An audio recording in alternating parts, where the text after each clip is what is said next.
Boa tarde a todos. É com grande prazer que nós começamos hoje o simpósio Mudanças Climáticas e Saúde Única, Desafios Científicos e Estratégias de Resposta. Esse simpósio está muito bem colocado, haja visto o que aconteceu ontem no Brasil, a respeito da votação que houve no Congresso, com várias alterações com relação ao clima.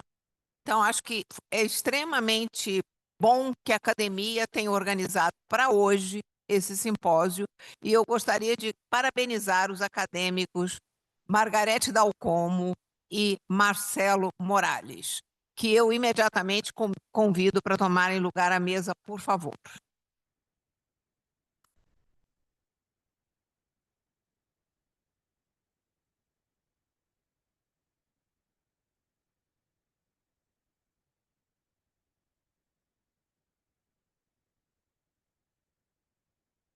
É, tanto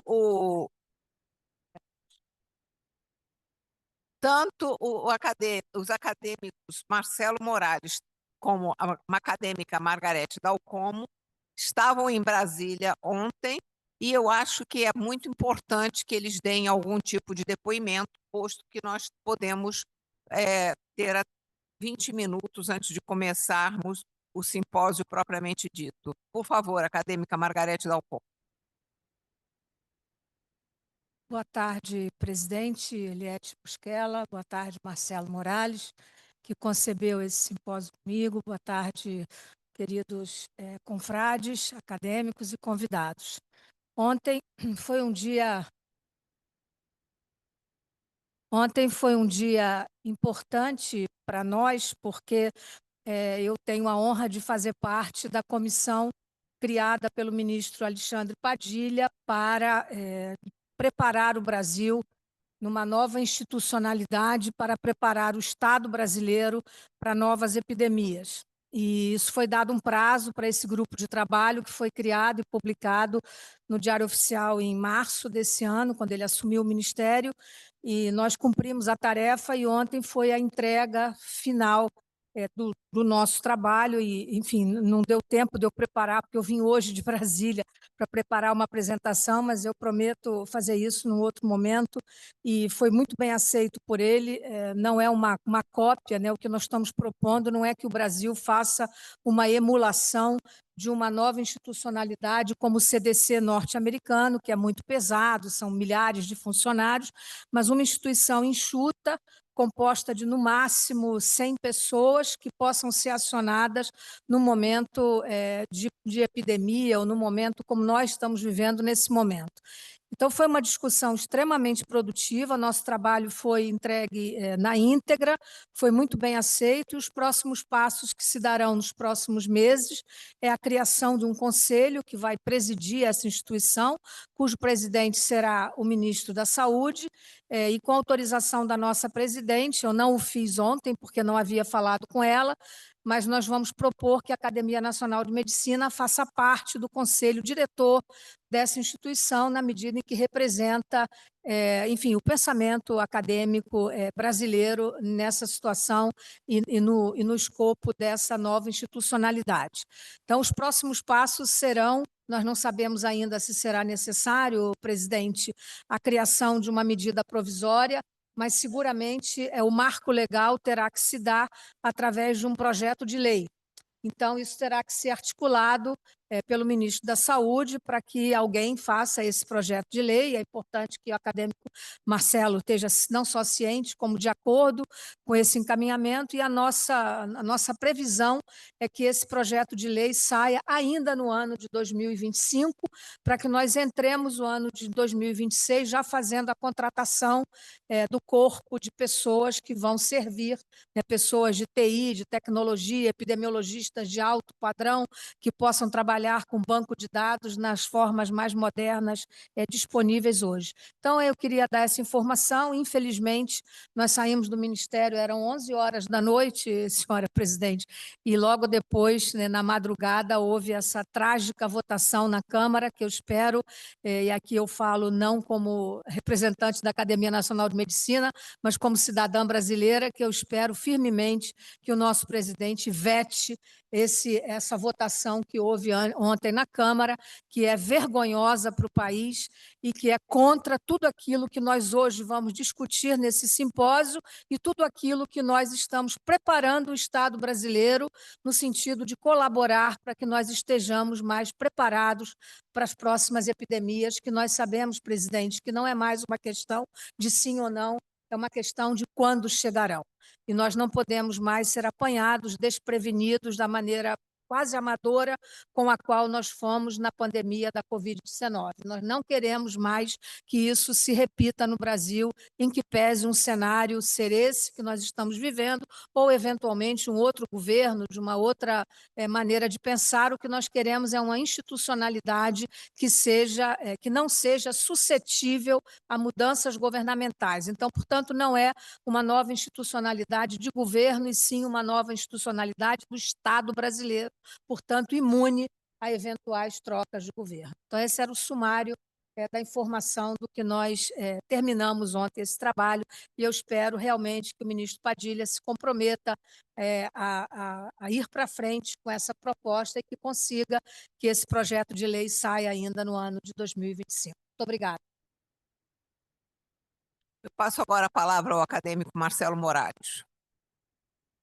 Boa tarde a todos, senhora presidente, acadêmica Margarete, com quem nós tivemos aqui um trabalho muito próximo para a organização desse importante simpósio, que vem logo depois de uma trágica notícia do Congresso Nacional com a flexibilização do marco legal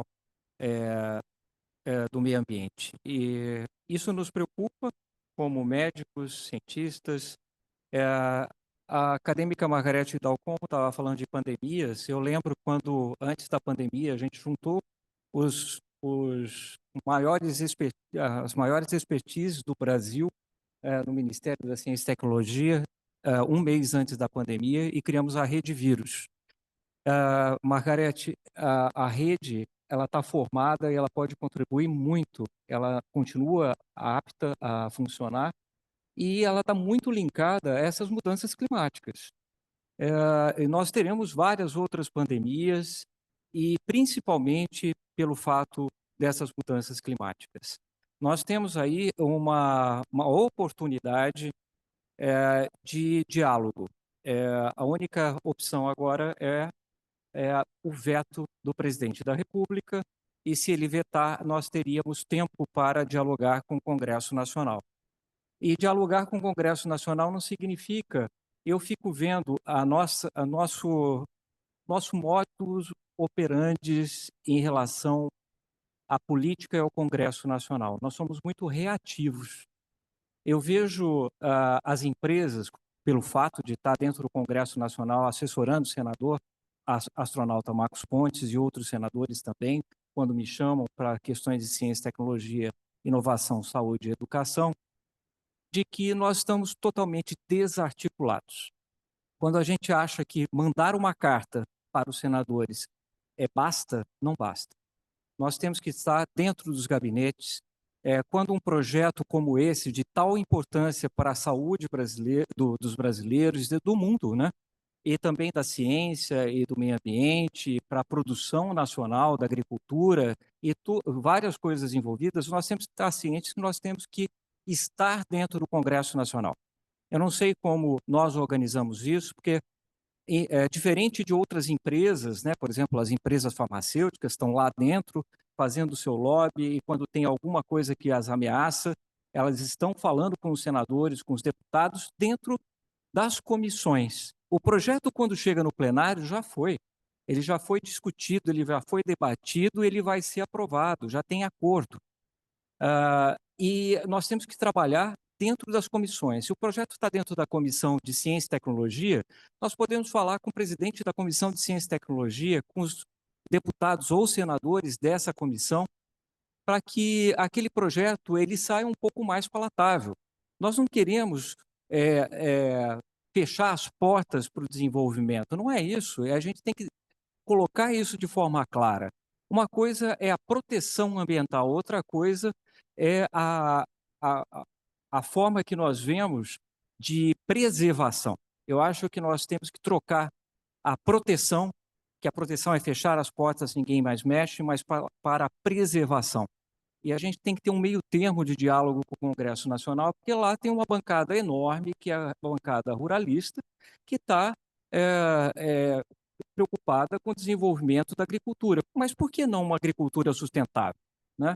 Onde nós temos a civicultura, nós temos a floresta em pé, junto com outros tipos de agricultura, com gado também. Enfim, nós temos que dialogar de forma que nós não fechemos as portas, mas que a gente tenha um diálogo e consiga falar de igual para igual com esses deputados, com esses senadores, que eu tenho certeza que quando a ciência se mobiliza, as estruturas balançam. Mas a gente tem que saber o caminho das pedras. O caminho das pedras é o diálogo. E a gente tem que estar presente dentro do Congresso Nacional. Antes de uma votação no plenário, os acordos já estão fechados, é muito difícil reverter.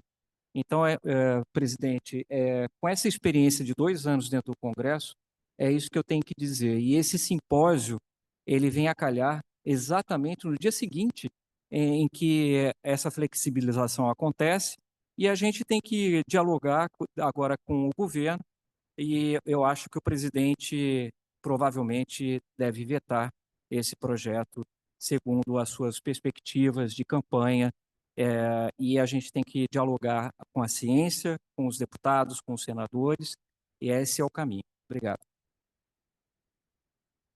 Obrigada, acadêmico Marcelo Morales. E agora, para começar o nosso simpósio, eu tenho muito a agradecer ao acadêmico Maurício Magalhães, que nos enviou um vídeo da doutora Ana Toni, e que nós vamos passar, é um vídeo bem rápido, nós vamos passar agora, e quando começar a sessão, depois do chá. Genilson, por favor.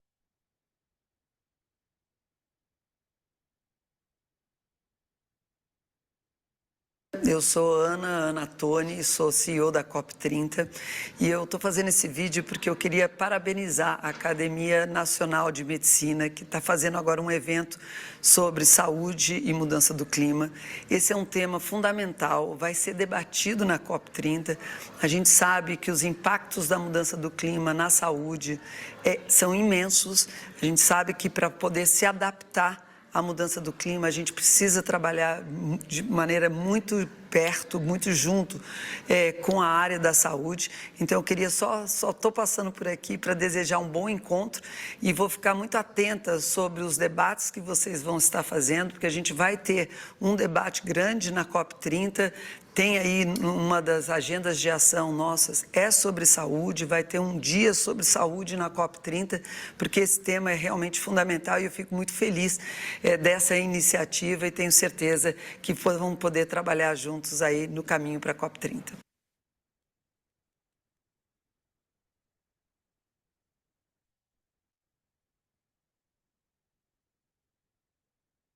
Isto posto, eu peço ao um dos organizadores que apresente o nosso primeiro palestrante, por favor. Quando nós concebemos esse simpósio, justamente porque nós queremos ter um protagonismo num momento importante, presidente Eliette, junto à COP30, né, nós achamos que esse não é um assunto trivial. Esse é um assunto que está muito ligado àquilo que nós fazemos no dia a dia, particularmente como pneumologista, nós sabemos, como eu vou falar na minha apresentação, o que se avizinha são doenças basicamente doenças zoonóticas, de transmissão respiratória, de modo que a academia tem que estar muito presente nisso. Então, nós tivemos o cuidado de convidar pessoas que estivessem muito qualificadas, e né, nesse sentido, que é com muita honra que nós temos aqui o professor Carlos Nobre, Carlos Afonso Nobre, a quem eu convido para vir ao pódio, Enfim, o professor Carlos Nobre é conhecido de todos nós, é talvez o maior climatologista que esse país já teve, né? Foi secretário de Ciência e Tecnologia do Ministério de Ciência e Tecnologia, hoje é um assessor, se eu posso, se me permite, professor, assim, um assessor de inspiração da ministra Marina Silva. Então, assim, ele será o nosso primeiro palestrante, o senhor pode se dirigir, a não ser que o senhor queira dizer as suas palavras daqui. O que o senhor prefere? Pode ser lá. Pode ser lá, tá? Cuidado com o degrau. Esses degraus você vai subir.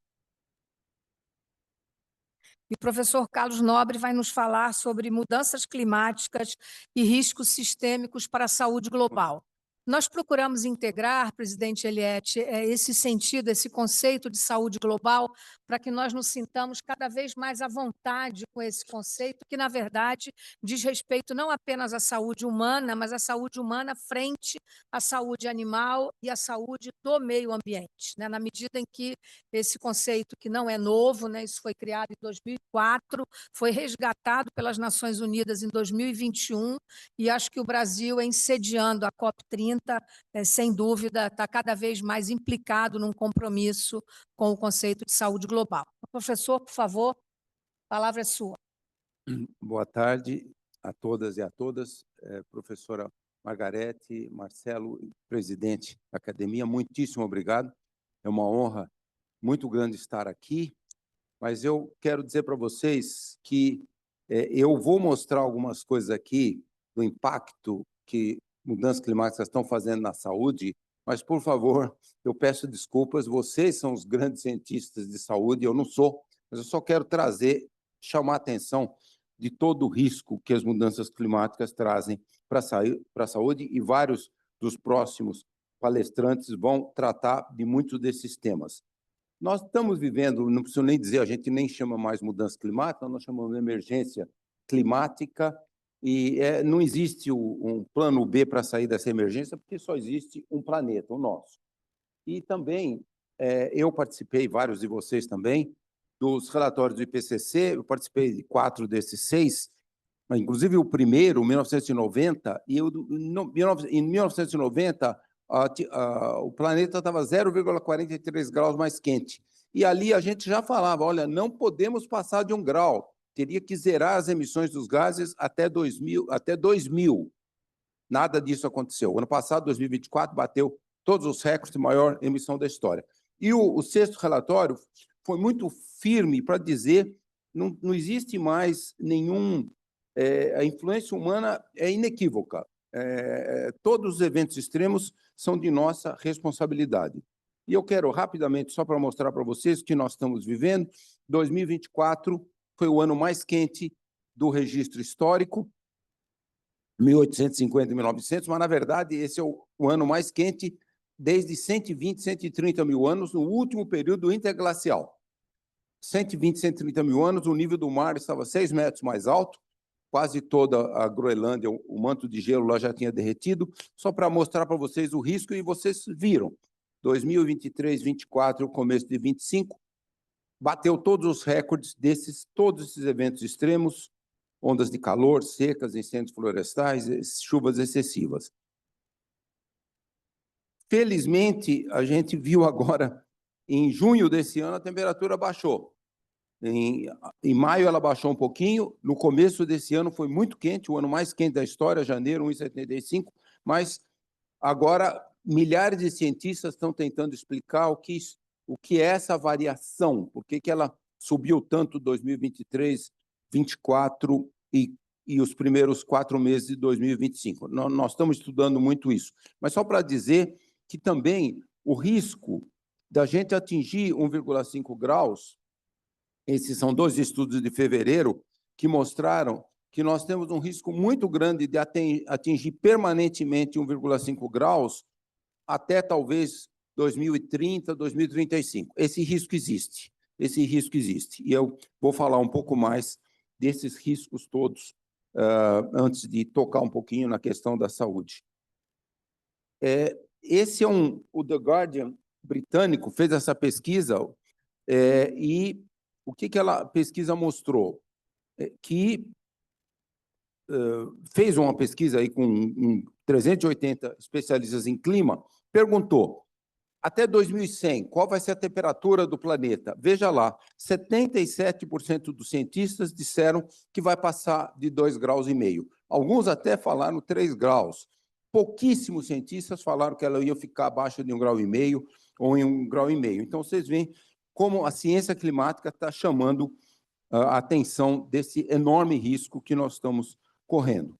E também eu não vou falar disso tudo aqui, eu só vou dar um destaque importante para um desses pontos de não retorno, mas a ciência já está mostrando que se nós passarmos de 2 graus, 2,5 graus, nós vamos explodir inúmeros pontos de não retorno. Isso aqui é só um mapa para dizer os vários pontos. Nós conhecemos hoje cerca de 23 pontos de não retorno, sistemas biológicos, como, por exemplo, os recifes de corais podem ficar extintos em todos os oceanos se a temperatura do mar atingir 2 graus, 99% das espécies de recifes de corais vão ficar extintas. Elas mantêm 25% de toda a biodiversidade oceânica. Então, aqui tem muitos. Como o tempo aqui que eu tenho não é muito longo, eu resolvi pegar só um para mostrar, porque é um aqui que nós estamos na beira dele e é a área que eu venho fazendo estudos há muitas e muitas décadas, que é a Amazônia. Eu fui o primeiro cientista, em 1990 e 91, publiquei os primeiros artigos na Science, no Journal of Climate, dizendo que se tivesse muito desmatamento, nós vamos passar do ponto de retorno. Aí, eu e meus alunos fizemos muitos e muitos estudos, e aí, por exemplo, é assim, se não tivesse aquecimento global, atingiu 40% do desmatamento, passa do ponto de retorno. Se tivesse só aquecimento global, zero desmatamento, chegou a 4 graus o aquecimento global, passa do ponto de retorno. Só que a gente tem as duas coisas. Então, o estudo que nós publicamos em 2016 mostrou desmatamento atingindo 20% a 25%, e o aquecimento passando de 2 graus, nós passamos do ponto de retorno. E nós estamos muito próximos, né? O desmatamento já chegou a 18% em toda a Amazônia, a temperatura aí nesse próximo de 1,5 graus. Então, nós temos um risco enorme de passar do ponto de retorno até 2050. O que é passar do ponto de retorno? É isso que vocês estão vendo no mapa aqui.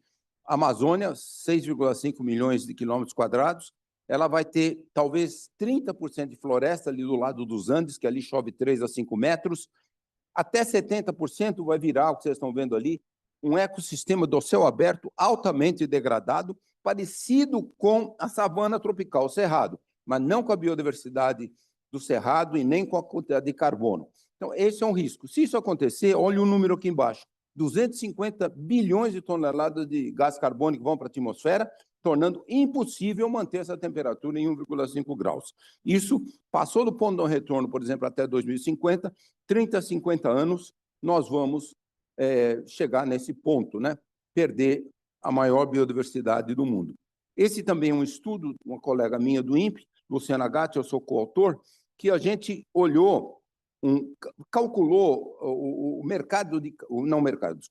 o balanço de carbono desses 4 pontos, Sudeste, Nordeste, Noroeste e Sudoeste.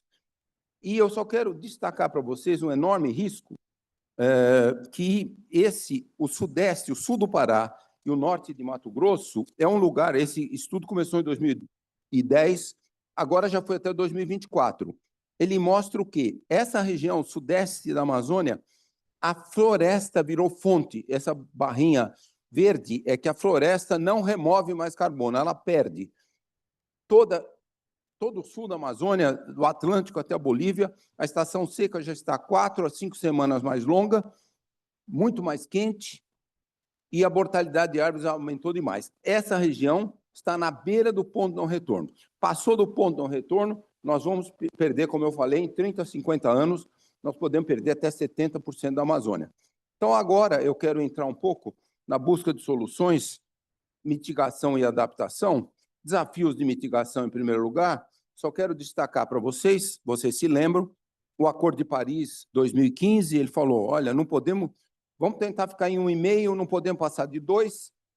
Depois, a COP26, em 2021, em Glasgow, na Escócia, falou assim, não podemos passar de 1,5, porque o IPCC fez um belíssimo relatório em 2018 falando todo o risco de passar de 1,5. Então, o que foi falado? Para não passar de 1,5, a gente teria que reduzir 43% das emissões até 2030 e zerar o saldo de emissões até 2050. Só que a gente está muito próximo de atingir 1,5. Então, nós precisamos ter desafios muito maiores, e que é o desafio da descarbonização. Não podemos passar.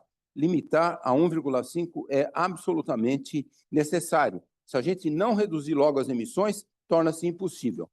Então, é um pouco o que o IPCC também falou no relatório, no sexto relatório 2021-22. E eu quero só mencionar um estudo que eu e vários colegas, Roberto Schaffer, aqui da Universidade Federal do Rio de Janeiro, Mercedes Bustamante, Universidade de Brasília, Eduardo Assad, ex-Embrapa, e uma colega recente, Natália Nascimento, da Exalc, nós vamos lançar agora, no fim de agosto, começo de setembro, esse estudo que nós estamos mostrando que o Brasil tem toda a condição de rapidamente reduzir as emissões. Então, isso é como? Por exemplo, vocês estão vendo, até 2030, reduzir 60% as emissões com restauração florestal, o plano AVEG, 12 milhões de hectares, zerar o desmatamento e a degradação, isso é um plano, pelo menos, do governo federal. Então, se a gente fizer isso, a gente chega em 2030 ainda com 1,2 bilhões de toneladas de CO2, de todos os gases de efeito estufa, mas ainda combustíveis fósseis e agropecuária, que emite bastante. Zero emissões de desmatamento. E aí, esse é um enorme desafio que eu trago também para a COP30, nós vamos levar isso para a COP30, que é zerar as emissões até 2040, não mais 2050. Para isso, 100% de energia limpa e renovável. Meu grande amigo aqui, Paulo Saldiva, vai falar o que essa energia super suja faz para a saúde humana em todo o mundo, e a energia dos combustíveis fósseis, aqui, energias renováveis, e também, logicamente, uma grande restauração florestal. O nosso projeto mostra que, em 2040, o Brasil poderia estar removendo até 600 milhões de toneladas de CO2 por ano, o maior projeto de restauração florestal do mundo tropical. Então, aqui eu quero falar os desafios de adaptação, muito rapidamente. Olha como explodiram todos os eventos extremos, enchentes, secas, temperaturas extremas e chuvas extremas, principalmente de 1970 a 1980. Um grande aumento. E aqui eu só quero falar um pouco, vocês são especialistas, né? Impactos diretos, eventos climáticos extremos, né? Tem um grande impacto na saúde, leva à morte de muitas pessoas. Doenças relacionadas ao calor também, vocês sabem disso. Eu até ouvi um dado, que vocês devem confirmar ou não, que nos últimos anos, 2024, por exemplo, já estávamos chegando a 500 mil mortes por ondas de calor em todo o mundo. Doenças respiratórias também, a poluição do ar, e também uma série de doenças infecciosas, e segurança alimentar, deslocamento populacional, doenças transmitidas pela água, emergência de novas doenças. Eu não vou entrar muito aqui, porque vocês é que vão cobrir isso muito nas próximas palestras. Eu quero muito rapidamente só tocar nesse assunto. De novo, eu vou explicar para vocês. Não sou cientista dessa área, mas eu achei bom, no início, trazer o risco que os eventos climáticos extremos trazem para a saúde humana. Ondas de calor, né? Elas estão batendo recorde em todo o mundo, e vocês sabem isso muito bem. O corpo humano precisa, ele evoluiu, Homo sapiens, Homo erectus, em milhões de anos, nunca a temperatura passou dessa temperatura aqui de hoje. E se ela chegar no final do século 3, 4 graus mais quente, toda a região equatorial é inabitável. O corpo humano não conseguirá perder calor na região equatorial, no nível do mar. Mesmo aqui, será 120, 130 dias inabitável. Passa do limite que o corpo humano pode perder calor. Ondas de calor, esses são estudos para a Europa. Em 2003 teve a primeira onda de calor na Europa, 70 mil pessoas, mas esse aqui é 2022, 23, 70 mil, quase 50 mil mortes, quase tudo no sul da Europa, e principalmente homens e principalmente mulheres acima de 80 anos. Vocês entendem bem disso, o risco que as ondas de calor trazem. Esse estudo é de São Paulo, desculpe, de São Paulo não, do Brasil, 2010, 2018. Vocês estão vendo aqui as cidades. Lá em 1970, quase não tinha ondas de calor. Olha como elas têm ondas de calor agora. O gráfico do meio, a maioria das mortes são idosas e idosos, e o da direita, vermelho, mais morte de idosas, como na Europa, como em todo o mundo.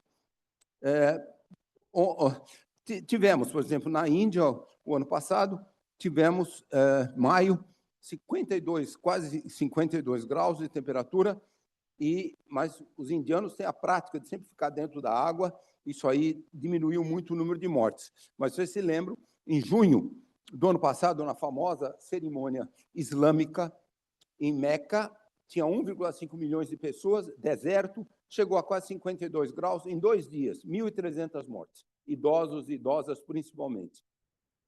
E esse gráfico mostra o estresse de calor em 2024, o da direita mostra, olha, sudeste, centro-oeste e sudeste do Brasil, teve mais de 50 dias com altíssimas temperaturas. E esse estudo, também da nossa colega da Fiocruz, a Beatriz, junto conosco, mostrou, se você não tem nenhum desmatamento e tem várias emissões de gás de efeito estufa, você chega no final do século com essa área da Amazônia com um nível muito próximo desse limite humano. Mas quando você tem a savanização da Amazônia, olha, na direita, toda a Amazônia fica completamente fora, é inabitável, só para mostrar para vocês. E esse foi um estudo para todo mundo. Também, aqui na direita, vocês veem, mesmo aqui Rio de Janeiro, essa cor amarela, 120 dias, inabitável, por causa dessa, o corpo humano não perder mais. Também, nós estamos batendo todos os recordes, vocês viram lá no Rio Grande do Sul no ano passado, 184 mortes, quase todas relacionadas com afogamentos, mas a maioria deslizamentos em costas. Isso está acontecendo no mundo inteiro e é um fenômeno... Bom, nem preciso dizer, né? Janeiro de 2011, aqui pertinho, região serrana do Rio, 918 mortes pelo um evento que tinha sido o primeiro grande evento de chuvas extremas aqui no Rio Grande do Sul, aqui no Rio Grande, no Rio de Janeiro, desculpa. Incêndios no Brasil, isso tem sido um enorme problema, não para de aumentar os incêndios no Brasil, vocês sabem isso muito bem. Fumaça dos incêndios florestais, muito lá na Amazônia, no Cerrado, no Pantanal, e depois desce até sudeste e sul do Brasil. Esse foi um estudo recente, 2023, que mostrou que as micropartículas da queima da vegetação, menos que 2,5 nanômetros, levam a um enorme risco na saúde. Por exemplo, esse estudo mostrou 155 mil pessoas são internadas nos hospitais, postos de saúde, por causa dessa poluição da queimada. E esse estudo também, aqui liderado pela Fiocruz, Sandra Racon, mostrou todos os lugares que tem muitos incêndios no Brasil, vocês estão vendo aí o vermelho, mais de 45 mortes a cada 100 mil habitantes devido a essa poluição. E esse outro estudo, muito interessante, ele mostrou que ele olhou globalmente o que o aquecimento, a poluição da queimada faz. Olha só, 2 a 3 anos menos de expectativa de vida de toda essa região superpoluída. O Paulo Saldiva certamente vai falar essa diminuição da expectativa de vida da poluição da queima dos combustíveis fósseis. Mas isso é só a poluição das queimadas. E você sabe muito bem, a Fiocruz e o Evandro Chagas têm estudado isso há muitas e muitas décadas, os riscos de pandemias, epidemias, isso é diversidade de mamíferos, possivelmente os hospedeiros desses vírus, e estudos, eu vi isso, estudos do Fiocruz e do Evandro Chagas, eles detectaram, desculpe se eu não estou com o número atual, 48 zoonoses na Amazônia. E dessas 48, como vocês sabem, a febre Oropouche e a febre Maiaro já viraram epidemias. E também esse estudo mostrou dois vírus que podem ser transmissão, como a Covid-19, humano para humano. Então, isso mostra mais o risco. Eu quero acelerar um pouquinho aqui, falar outros desafios de sustentabilidade urbana. Na maioria das cidades brasileiras, nós não temos vegetação, a temperatura aumenta demais, as inundações também. Esse é o efeito que nós, da área de clima, chamamos ilha de calor urbana. A maior parte da energia não é para transpirar a água das plantas, vai para aquecer o concreto, o cimento, o asfalto. Isso está acontecendo na maioria das cidades do Brasil, principalmente São Paulo, menos no Rio de Janeiro, tem mais vegetação aqui, e isso mostra, só para dar esse número vermelho, chega a ser 5 a 10 graus mais quente em lugares sem vegetação. Então, nós temos que buscar solução. É um exemplo muito bom que está acontecendo na China, em Singapura também, são regiões super verdes, muita vegetação urbana, periurbana, rural. Aqui, por exemplo, na China, tem mais de 70 cidades que nos últimos 25 anos restauraram toda a vegetação. Então, isso é muito, muito importante. E eu quero falar um pouquinho aqui de desafios de transformação ecológica para a Amazônia, para salvar a Amazônia. Eu tenho me envolvido em muitos desses projetos, que são as 4 soluções baseadas na natureza, que são zerar o desmatamento, o fogo e a degradação, grande restauração florestal necessária, criar uma nova socioeconomia, mantendo a floresta em pé, os produtos da biodiversidade e a valorização do conhecimento dos povos indígenas, comunidades locais. Nós estamos desenvolvendo vários desses projetos, meu colega aqui, Adalberto Val, é parte do desenvolvimento de vários desses projetos. Muito importante, vocês sabem, o Brasil lançou na COP28 o Arco da Restauração.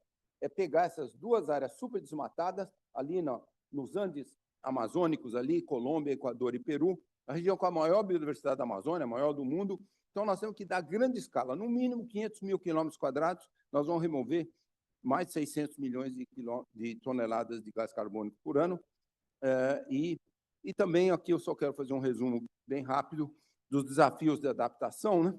Promover o transporte público com mobilidade sustentável, ativar as respostas de resiliência de longo prazo das comunidades, retirar milhões de brasileiros de áreas de altíssimo risco. O CEMADEM já fez cálculos que não tem menos que 4 milhões de brasileiros que moram, como aqueles da região serrana aqui do Rio, que moram em áreas de altíssimo risco de deslizamento, na beira de rios, inundação, proteger dezenas de milhões de brasileiros, idosos, crianças, pessoas com doenças, das crescentes ondas de calor, implantar soluções da esponja urbana nas cidades brasileiras e também criar um sistema educacional para o ensino fundamental e médio, para a capacitação de jovens para enfrentar os extremos climáticos. Nós, lá na minha cátedra da USP, Clima e Sustentabilidade, nós estamos tentando desenvolver exatamente um projeto para criar esse ensino para as crianças. Eu quero só fazer considerações finais. Que mundo vamos deixar para as futuras gerações? Então, olha, vocês sabem, esse é um estudo de 2021, mas olhou só até 2020. E aí, vocês estão vendo ali, alguém que nasceu em 1960 iria experimentar 3, 4 ondas de calor em toda a vida. Lógico, isso não é brasileiro tropical, não. Isso é uma média mundial. Mas um bebê que nasceu em 2020 experimentaria, mesmo que a temperatura ficasse 1,5 graus, 20 ondas de calor, e se ela continuasse aquecendo, chegasse a 2,5, mais de 30. Isso é um estudo feito. Só que a temperatura aumentou muito mais rápido, esse número é muito maior. Por exemplo, aqui em regiões tropicais, uma criança que nasce agora, se a gente não conseguir manter a temperatura abaixo de 1,5 graus, vai experimentar mais de 60 até 70 ondas de calor em toda a sua vida. Então, quero terminar com algumas mensagens no enfrentamento à emergência climática. A saúde humana e a saúde do planeta estão intrinsecamente ligadas. As mudanças climáticas representam uma ameaça crescente para a saúde pública e a resposta a essa crise requer ações urgentes e coordenadas em todos os níveis. O fortalecimento do sistema de saúde é crucial para fortalecer a capacidade do sistema de saúde para lidar com os impactos das mudanças climáticas. Temos que diminuir toda a desigualdade socioeconômica, um dos principais ampliadores dos impactos das mudanças climáticas, que envolve a exposição à falta de água, enchentes, ondas de calor e poluição. Devemos acelerar políticas públicas e práticas de adaptação e aumento da resiliência em todos os setores e expandir consideravelmente o apoio à geração de conhecimentos científicos. O Brasil, com seus estados, cidades e comunidades, ampla sociedade, setor privado e financeiro, deve caminhar urgentemente na busca de sustentabilidade como nosso principal legado para a futura geração. Desculpe.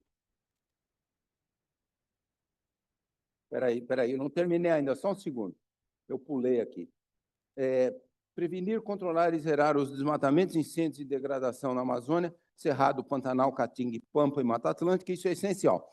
Acelerar a restauração de todos os biomas, importante, a Anatone mencionou. A saída dos Estados Unidos do Acordo de Paris é um enorme risco, mas não podemos mudar. A COP30 tem que ser a mais importante das 30 COPs e conseguir que todos os países ali assinem zerar as emissões líquidas até 2040. O presidente Lula, vocês se lembram, aqui no Rio, em novembro, no final do G20, ele falou: todos os países têm que zerar as emissões até 2040, não mais que 2045. A COP30 não deve ser apenas mais uma conferência climática, e sim um divisor de águas na luta contra o colapso ambiental global. Deixa eu lhes dar uma boa notícia. Com a aprovação do embaixador André Corrêa do Lago, presidente da COP e da Anatone, eles aprovaram, um grupo científico de cientistas de todo o mundo, criar um pavilhão de ciência. Vai ser a primeira COP das 30 COP que terá um pavilhão de ciência. Nós estamos trabalhando muito agora para criar esse pavilhão de ciência.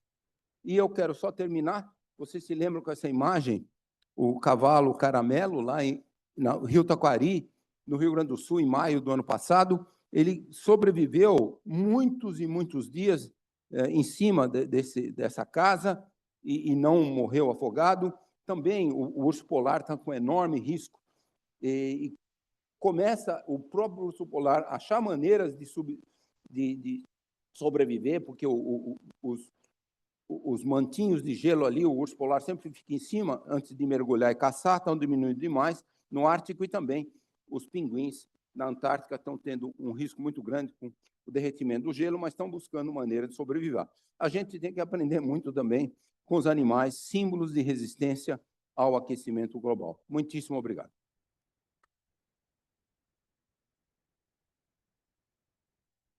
Professor Carlos Nobre, por favor, poderia compor a mesa aqui conosco?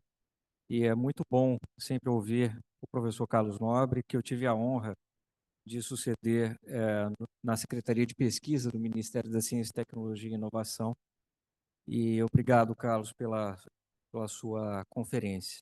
E dando continuidade à nossa programação, nós temos agora a honra de receber o Dr. Adalberto Val, que é pesquisador do Instituto Nacional de Pesquisas da Amazônia, o INPA, uma referência nacional e internacional em pesquisas sobre biologia aquática, ecologia e mudanças ambientais. O Dr. Adalberto é conhecido por suas contribuições científicas na área de fisiologia de peixes e adaptação de organismos aquáticos às mudanças ambientais, com foco especial na região amazônica.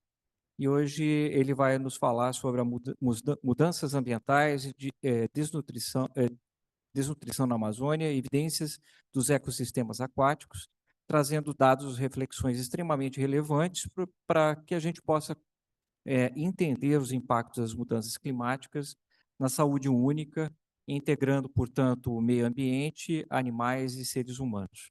Alberto, seja bem-vindo e a palavra está contigo por 20 minutos. Muito obrigado, Marcelo, pela apresentação. Boa tarde a todos e todas. Eu quero iniciar agradecendo profundamente a honra de poder estar aqui em função do convite que me foi feito para falar um pouco sobre a questão das mudanças ambientais e segurança alimentar na Amazônia. Eu coloquei na parte de baixo desses primeiros slides alguns contatos que, por favor, fiquem à vontade para interagir caso seja necessário. Eu organizei essa apresentação com esses 5 aspectos principais, bem rapidamente, um pouquinho sobre a Amazônia, os peixes e a base nutricional da região, mudanças climáticas, poluentes e algumas perspectivas. É importante, quando nós estamos falando sobre a Amazônia, que a gente está se referindo a todo o norte da América do Sul, incluindo todos esses países representados aqui. No centro deles, corre o Rio Amazonas, com cerca de 6.992 quilômetros. Isso representa cerca de 60% do território brasileiro, como mostrado nessa figura aqui abaixo, que equivale, considerando aí o Brasil desde as regiões ectonais aqui do Maranhão, Tocantins, Mato Grosso para cima, a praticamente todos os países europeus. Então, uma primeira questão importante a mencionar aqui é que a gente precisa pensar a Amazônia em termos de escala também. E é nesta região que a gente tem cerca de 45 milhões de pessoas vivendo, das mais diferentes origens, desde grupos tradicionais, quilombolas e principalmente indígenas. Quase 400 tipos diferentes de línguas são faladas naquela região, organizados em diferentes povos. Portanto, nós precisamos também pensar na diversidade cultural que a gente tem nessa região, que é extremamente significativa.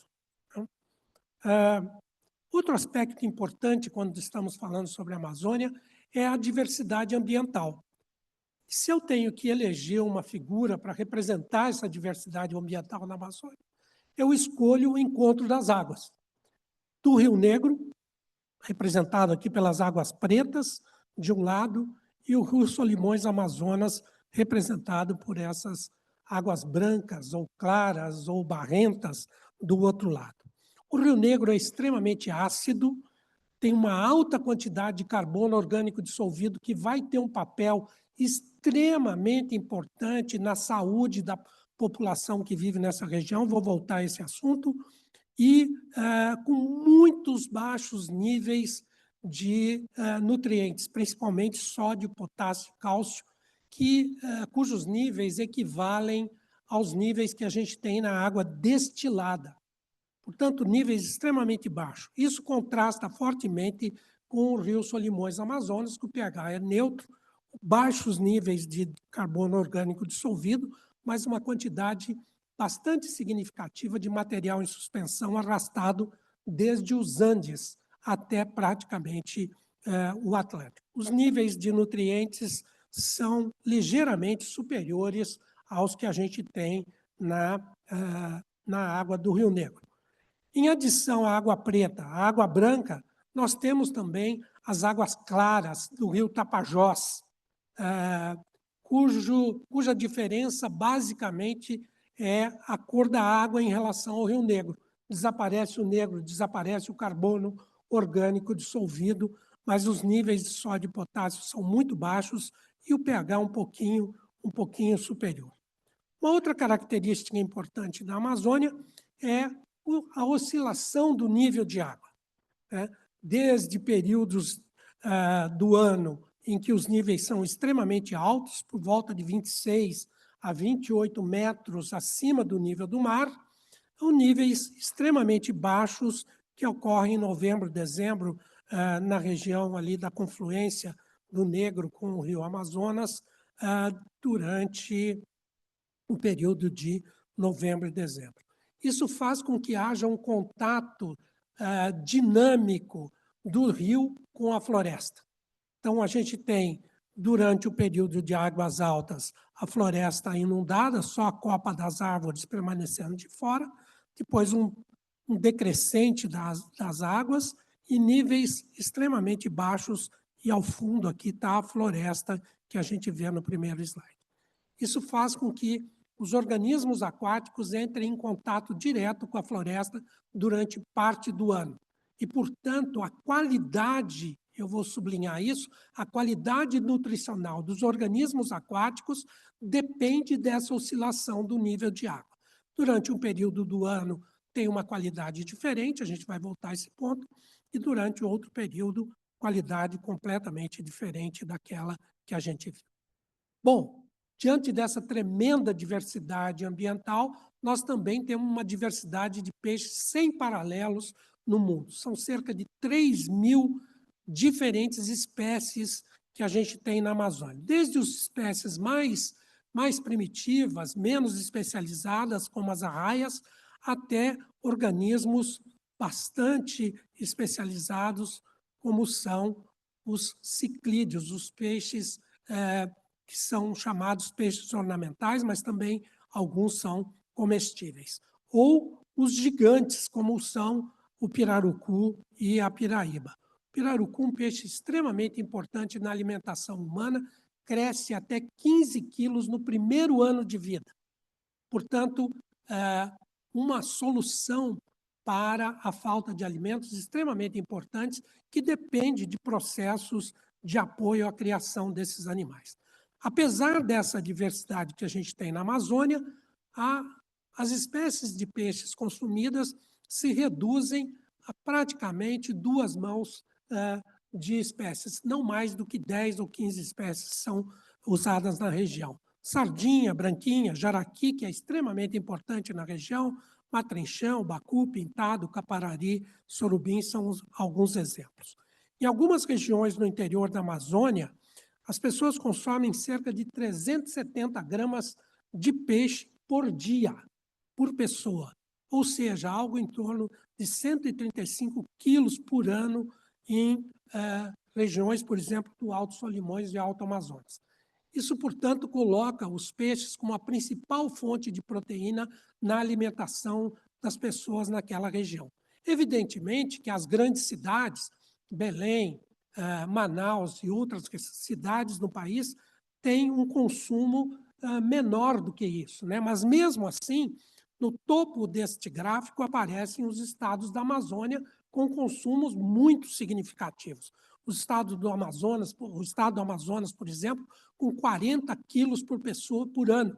Se você comparar isso com os outros estados, por exemplo, São Paulo e Minas Gerais, um nível muito, muito menor do que esses. Esses peixes, na realidade, representam, portanto, importantes fontes de proteína para essas populações. Aqui, por exemplo, para peixes da Amazônia, nós temos aí uma apará, por exemplo, com 19 gramas de proteína por quilograma, por cada 100 gramas de peso. Outras espécies, tucunaré, curimatã, também são espécies com níveis bastante elevados. E aqui a questão dos macrominerais, em 10 espécies de peixes da Amazônia. E aí, portanto, a gente mostra claramente que durante o período de enchente, tá certo? No flood aqui, você tem uma diferença muito grande com relação ao período de seca, tá certo? Na linha de baixo, para essas várias espécies que a gente tem na Amazônia, para cálcio, para magnésio, para fósforo, potássio e sódio.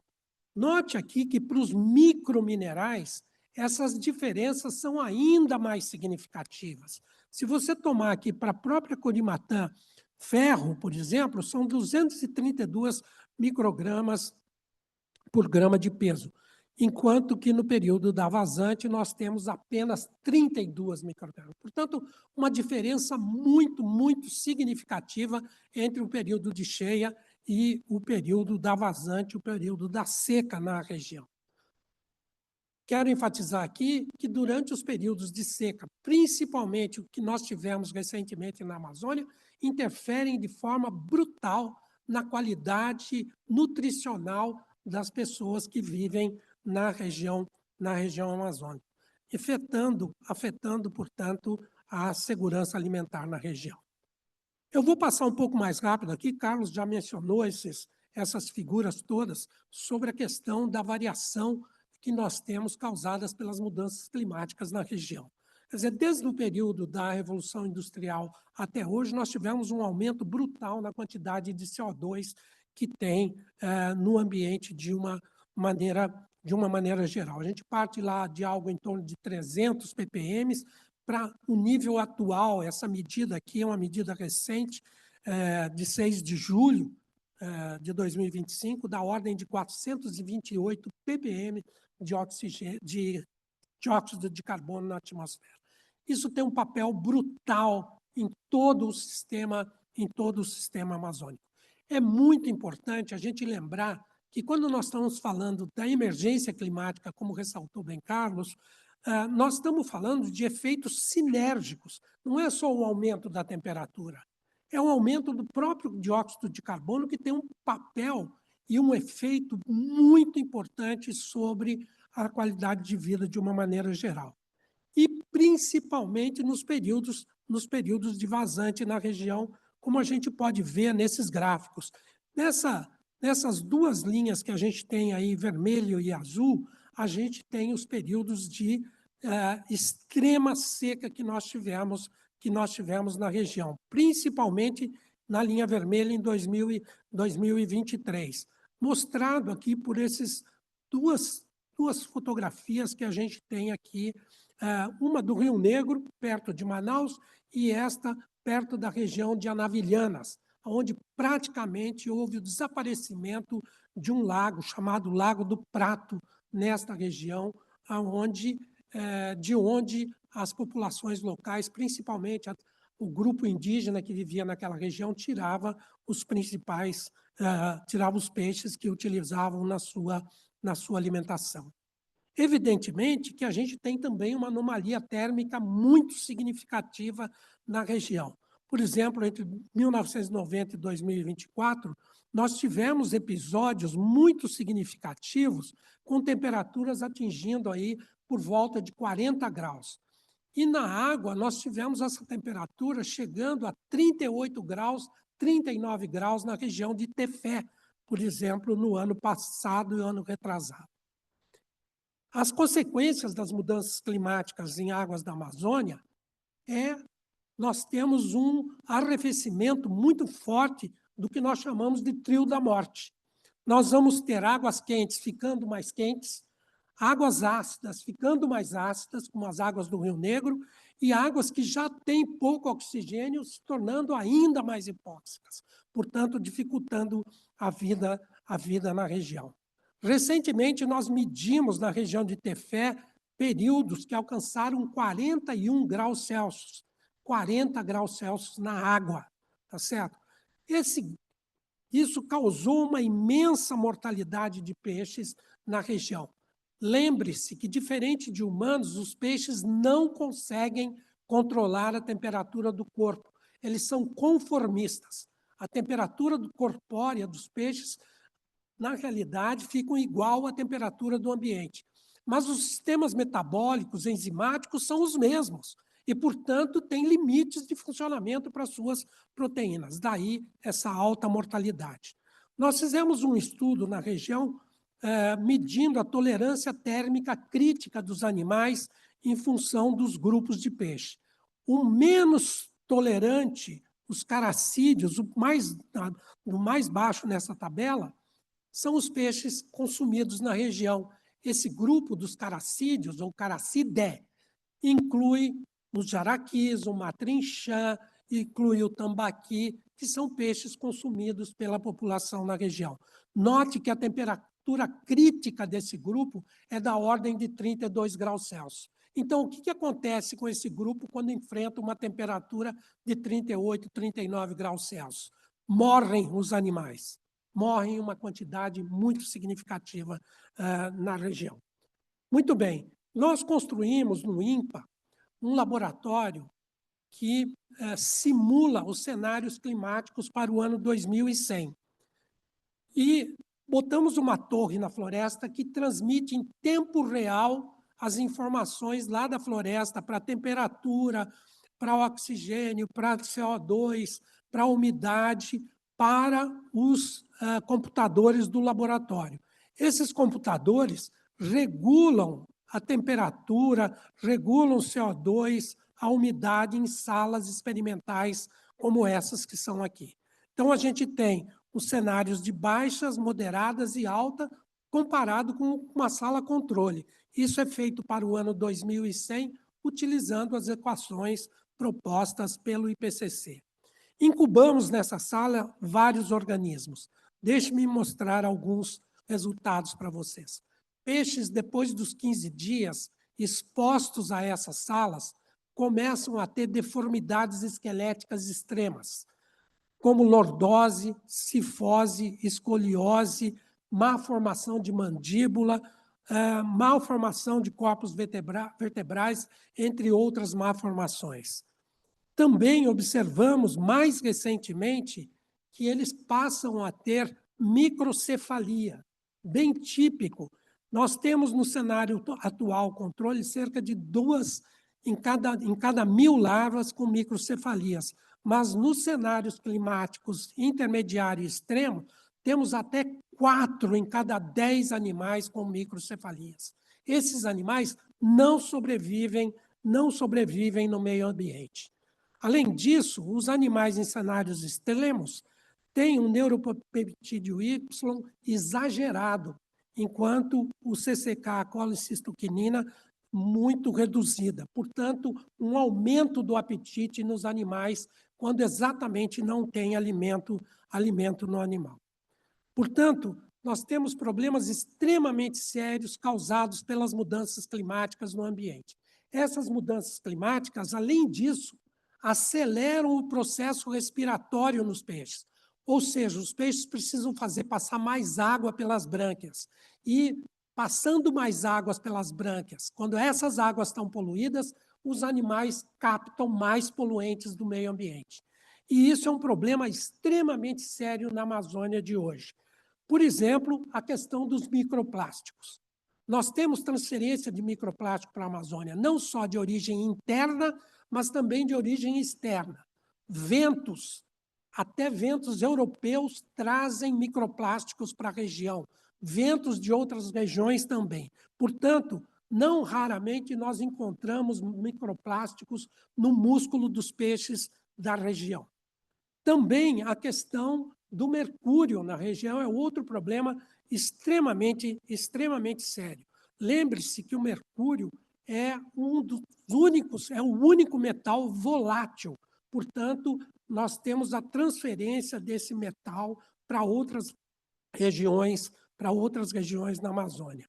Entre 2018 e 2022, 400 crianças do povo Yanomami faleceram em decorrência da contaminação por mercúrio na região por consumir peixes contaminados com mercúrio.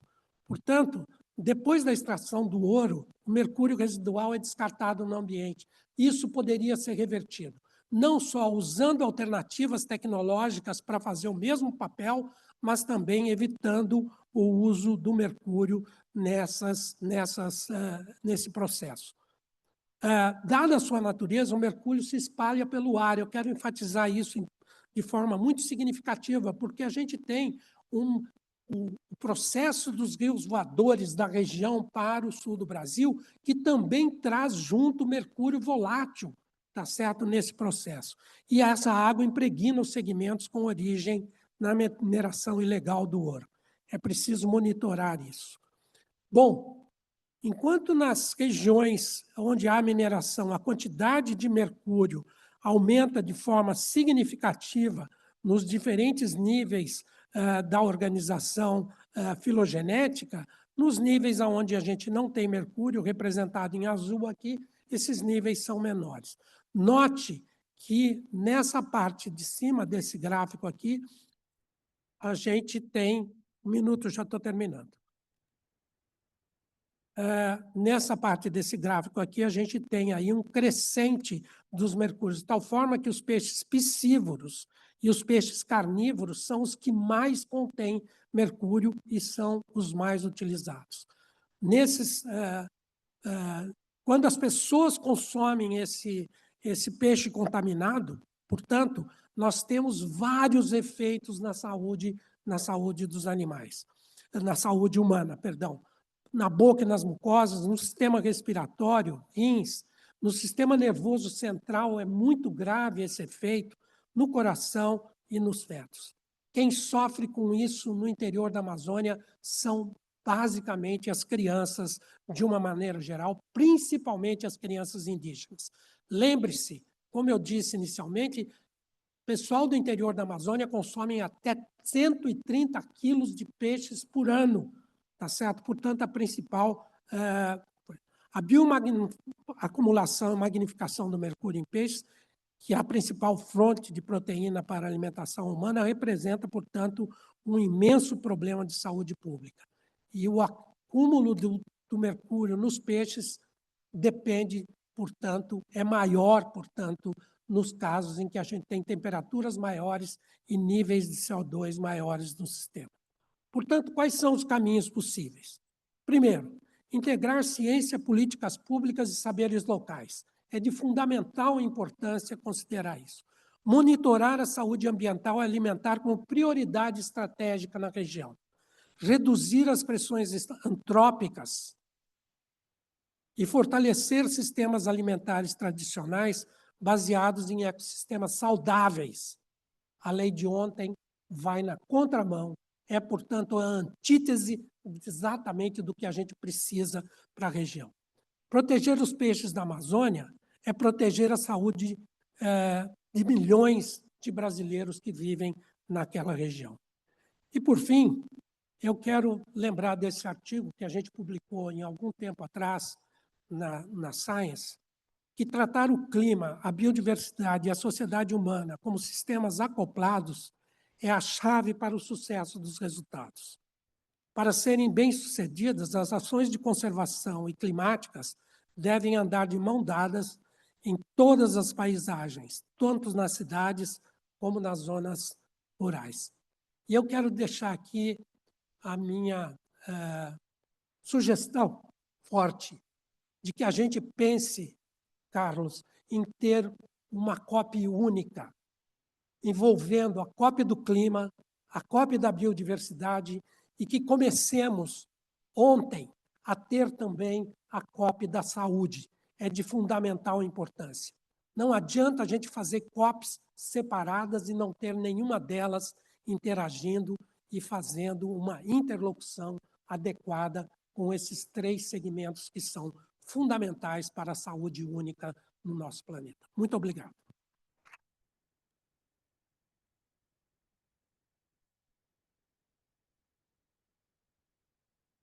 Eu gostaria muito de agradecer de novo aos nossos acadêmicos Margarete Dalcomo e Marcelo Morales pela escolha dos nossos palestrantes e gostaria de cumprimentar o professor Dr. Carlos Nobre e Adalberto Val, ambos da Academia Brasileira de Ciências, por nos brindar com estas apresentações. Muito obrigada. Eu convido agora todos para o chá acadêmico. Muito obrigada.